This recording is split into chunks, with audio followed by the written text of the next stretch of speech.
plens. Després de la constitució dels ajuntaments, avui repassem com han quedat els consistoris de casa nostra i també quines són les prioritats que es marquen pels propers 4 anys.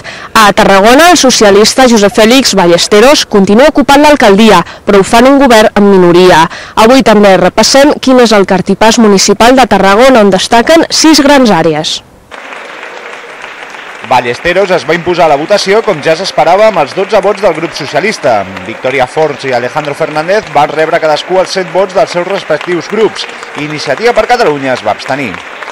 En el discurs d'acceptació del càrrec, Ballesteros va recordar els grans projectes de ciutat que Tarragona té per davant i va demanar en aquest nou escenari polític unitat de les diferents forces, posant per davant dels interessos partidistes els de la ciutat.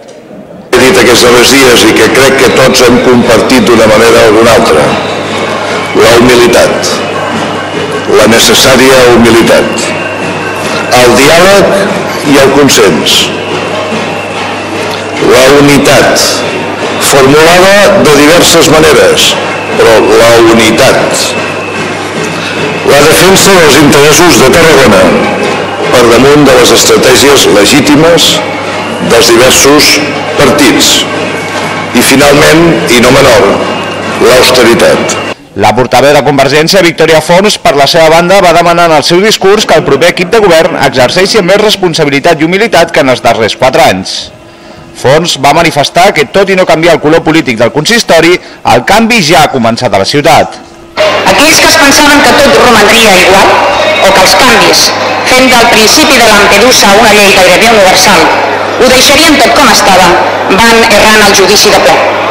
Ara sí que tot ha canviat, perquè arribi de debò el canvi en positiu a Tarragona que reclama des de fa massa temps, el canvi que molts reclamaven. Un canvi que ha d'anar des de les actituds i les formes fins als objectius i els continguts. Un canvi presidit pel consens, que ha de configurar un nou model de fer política que comporti polítiques noves perquè la situació que viu Tarragona és radicalment diferent de la d'abans dels darrers comicis. Des del Partit Popular es van mostrar disposats a negociar els grans temes de ciutat, però no entrar a la Junta de Govern com havia ofert Ballesteros. Els populars es van comprometre a representar l'alternativa política des de l'oposició. Tot i això, van manifestar a l'alcalde que no posaran l'ombra de la moció de censura damunt de l'equip de govern. Lideri la ciutat de manera autèntica i genuïna.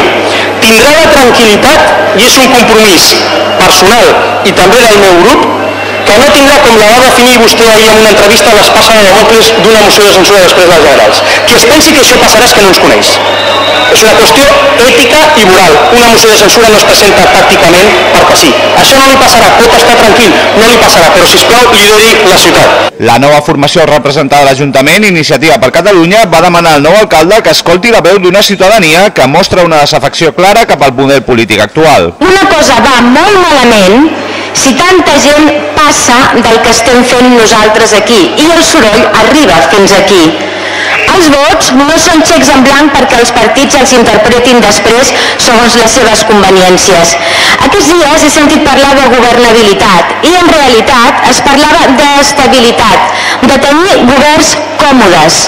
Malament rai si la governabilitat ha de reprendre de majories còmodes. Desafecció que es va veure reflectida a les portes del consistori, amb la cassolada convocada pels indignats acampats a la plaça de la Font i que es va allargar durant tota la constitució de l'Ajuntament.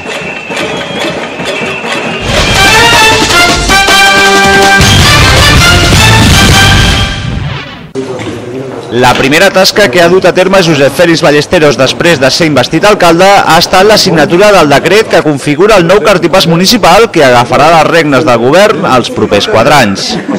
Un organigrama que redueix dràsticament el nombre de regidories, passant de les 15 que hi havia fins ara a les 11 àrees que es desenvolupen en la nova reordenació.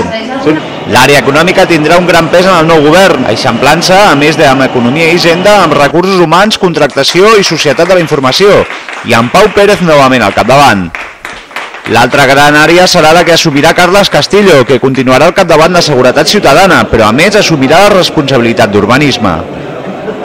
Una conselleria d'on marxa Xavier Tarrés, que tornarà a assumir la regidoria d'Espais Públics i Neteja.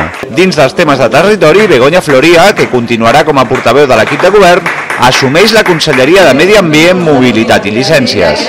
Els nous consellers també han conegut les àrees que assumiran. Així, Francisco Zapater s'ocuparà de relacions ciutadanes i relacions amb la universitat. Javier Villamayor assumeix promoció econòmica, ocupació i joventut. Patricia Antón, comerç, mercats i turisme, i Natàlia Rodríguez, esports. Els que continuen al capdavant de les mateixes àrees són Joan Sanahujas, ensenyament, Victòria Pellegrina, serveis socials i habitatge, i Carme Crespo al capdavant d'una regidoria de cultura a la que s'afegeix patrimoni.